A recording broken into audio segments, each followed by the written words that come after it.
Bago mo ikuan, ilagay mo muna yung PVC dyan ha. Pag ganun. Naka-elbow pa ganun. Tapos, papunta dito. Doon lang sa gilid? O, 30. Papunta dito, 30. Sa gilid doon o dito?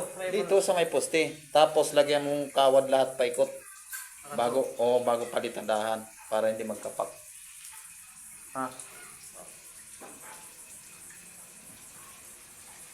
Kumanday siya lang yan. Oo naman. Hindi. Malaking pinagkaiba sa bahay nila dati kaysa ngayon. Pero kailangan na natin matapos siya. Nagtatampo na sa akin si Dunya Gigi. Ano pang kulang? Kulang ko na lang 2 breaker tsaka PPR. May listahan naman ako dyan na iniwan na kay Daray. Tapos ito bukas din flooring. Ito kasi pinabawasan ko kasi bansot ang bahay. Pinabawasan ko yan ang flooring. Yan.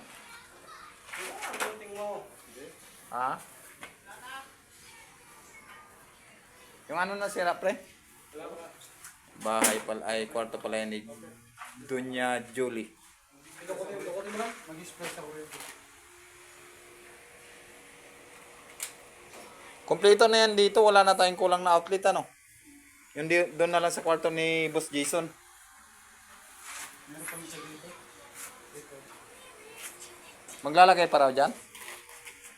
Okay pa. Tataas dito. Ito magkukunik mo na. Pero sa taas wala na tayong kulang na outlet ano. Kompleto na. Siyempre.